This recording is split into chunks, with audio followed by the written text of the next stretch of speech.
Life is serious. We call it life or death. Somebody asked me one time if I had a good description of life. I said, yes, I think I've got a good one. Life is the struggle to keep death at a respectable distance. Death seems to want to move in prematurely. If you want to live a good, long, flourishing life, you got to push back. And we're dealing with some serious matters here.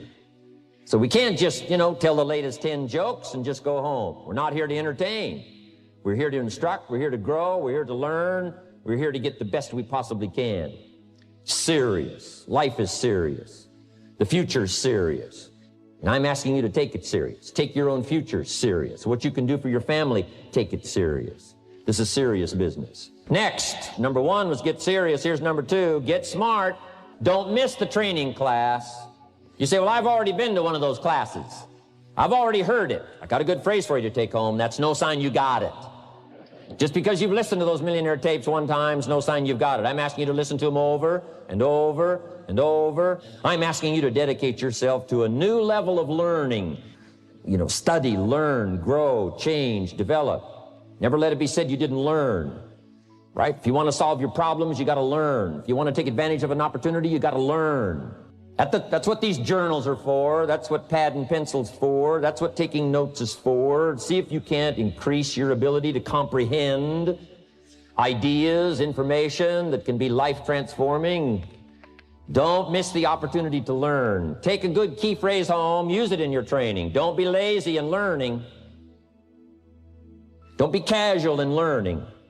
If you've had a bad week, just sit down and ponder that for a while. Study it. See if you can't pick up some ideas from a poor week and then make a better week. Learn from your own experiences. One way to learn to do it right is do it wrong. That's one way to learn to do it right.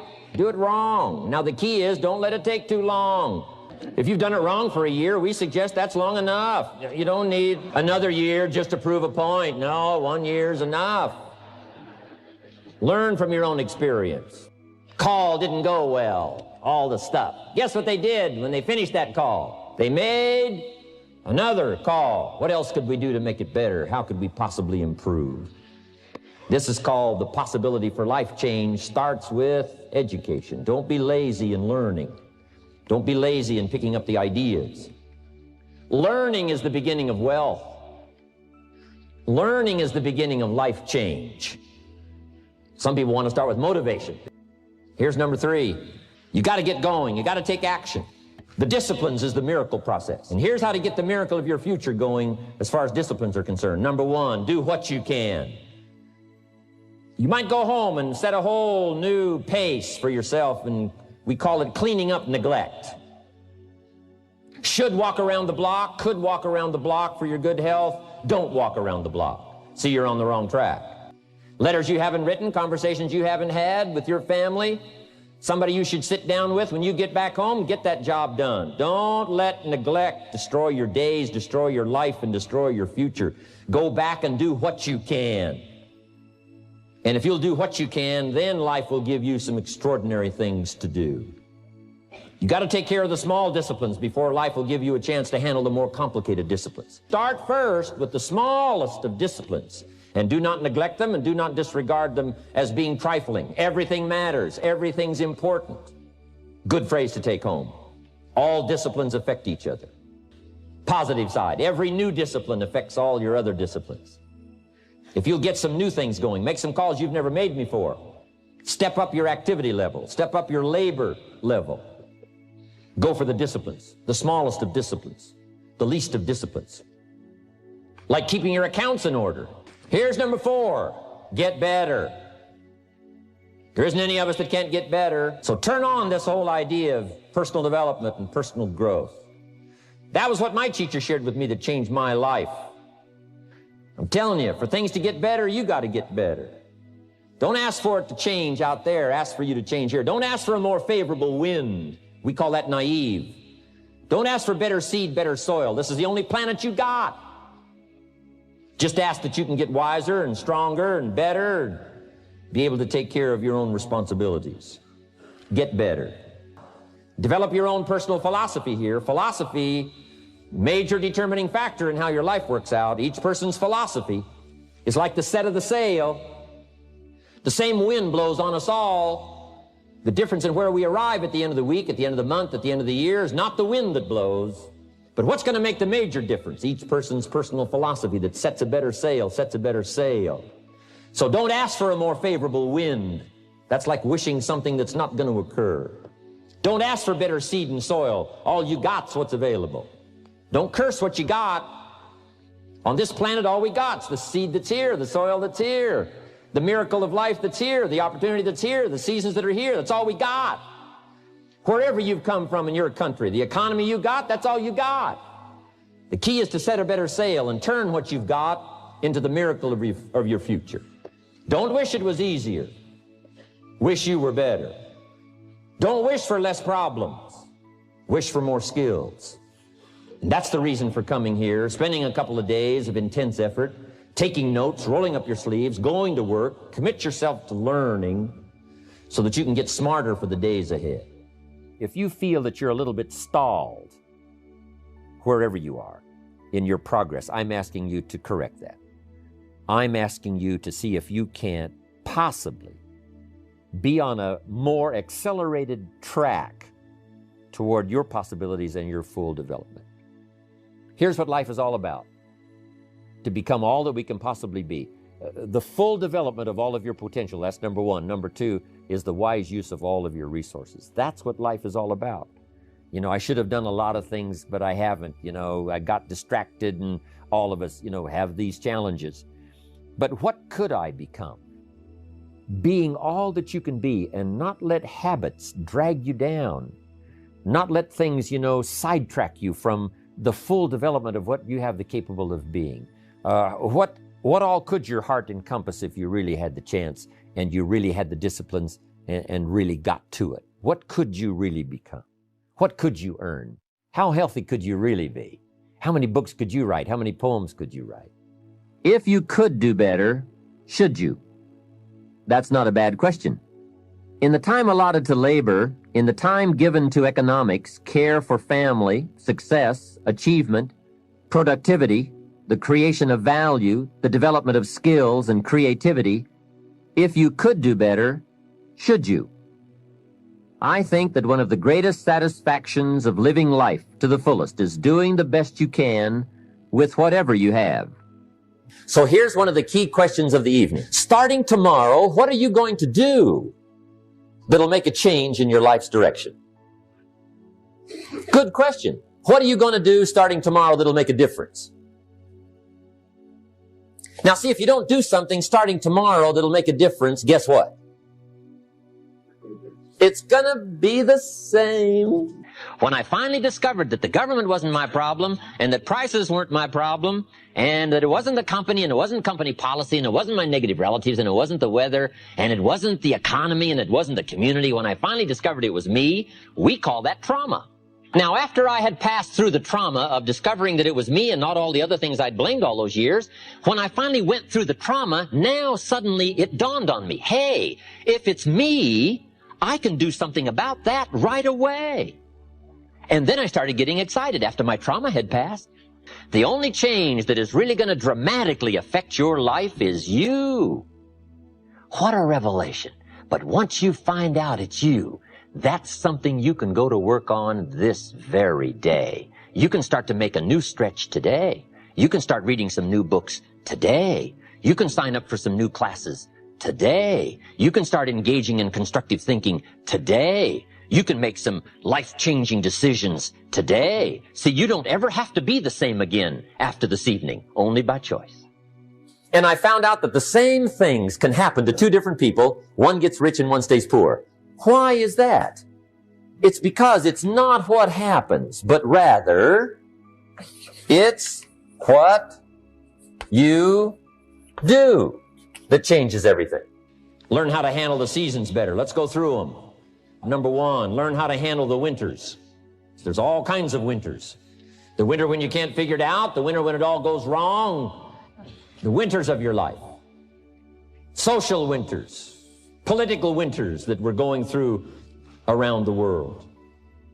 Okay? Economic winters that a lot of people are experiencing these days. Personal winters when your heart is smashed in 1,000 pieces and the nights are unusually long. It is simply called winter time. But here's what you've got to do in your own personal development, your own personal growth, and that is just get better at handling the winters. You can't change the winter. You can't change the seasons, but you can change yourself. You say, well, what can I do about the upcoming winters of my life, the challenges that I know I'm going to face? Here's what you can do. You can get wiser and stronger and better.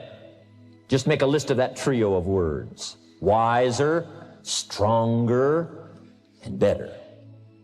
Go home smarter than you came. Go home with more ideas than you came with. Next, get stronger. You can develop the muscle. You can develop the courage muscle. You can develop the inspiration muscle. You can develop the dedication muscle. You can get stronger.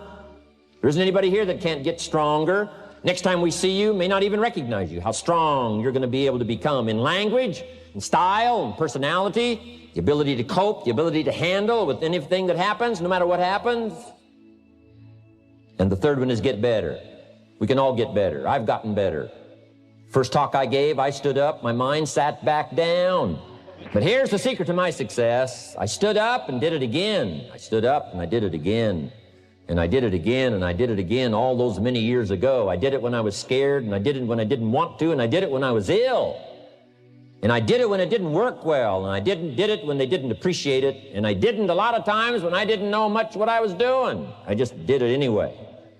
And now all these years later, I'm asked to walk on this stage with the greatest introduction I've ever had, greatest response and welcome I've ever had, the greatest opportunity I've ever had to touch this many lives with a mixture of words and heart and soul. I got better. I got better day by day and week by week and month by month, and I'm asking you to do the same thing until you can develop a long arm and a long reach, until you can develop influence that won't quit. Touch people next year you couldn't touch this year. Touch people now you couldn't touch before. Conduct a meeting now you couldn't conduct before. Heart and soul now mixed in there that wasn't theirs, missing before. I'm asking all of you to get better in spite of the winters, in spite of the downturn, the money downturn, the social downturn, the personal downturn, whatever it is. Just get stronger. Get better. The key is not to wish for a better winter. The key is to wish for more strength, more wisdom, more courage, get better, get wiser, get stronger.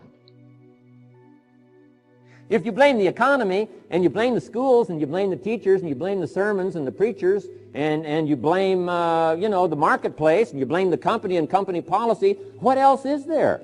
When some people get through with their blame list, there isn't nothing else. That's all there is. And if you blame the only thing you've got to work with, I'm telling you, it's called mistake colossal.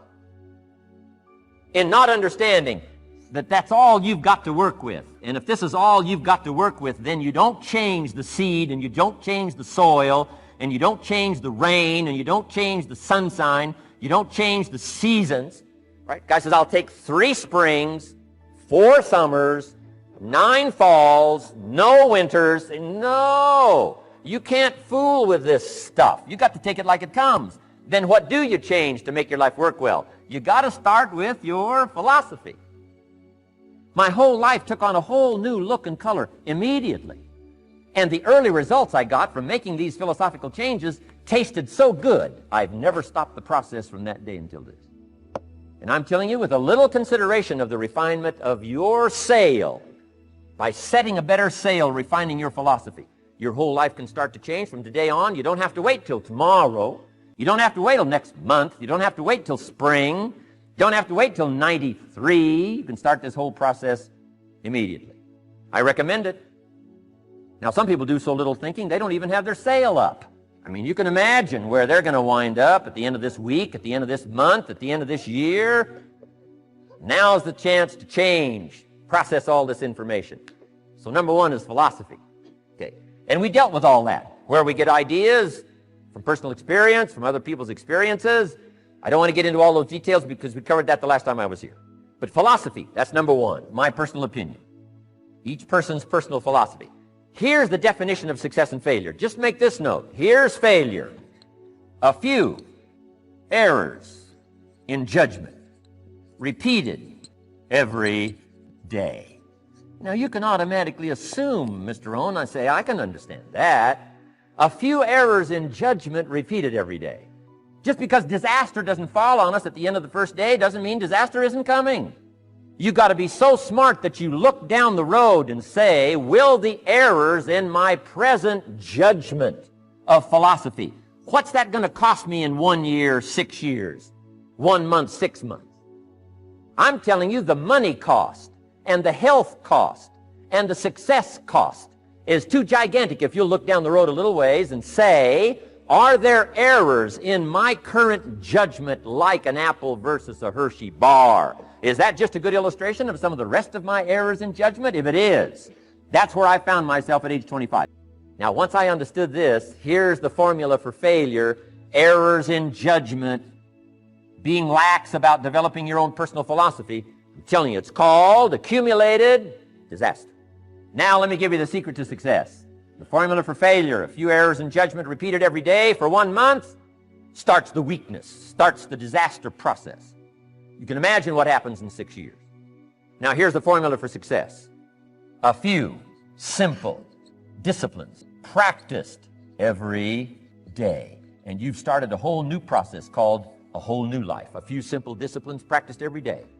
Eliminate the errors and replace it with disciplines practiced. I'm telling you, you can start this process of life change immediately. After today, you don't ever have to be the same again. Only by choice. You don't have to walk out of here the same as you walked in today. Somebody says, well, what did you go to work on to do all that? I started with my philosophy. I started amending my errors by doing some better thinking, changing my mind, coming up with ideas that I didn't have before I met my teacher. And once that whole process started for me, I'm telling you, I changed my whole life. Within a 6-year period, I was never the same. And I've kept up that process all these years. One of the reasons why I'm here is to continue my craft. I don't want the day to come someday somebody says, you should have heard Jim Rohn 10 years ago when he was really terrific. Guess what I want people to say? I heard him 10 years ago, but you should hear him now. I'm telling you, the man works on his craft. I'm telling you, the man's done some extra reading. I'm telling you, the man doesn't miss a trick. I'm telling you, he's worked hard on himself. That's why he's able to deliver like he does.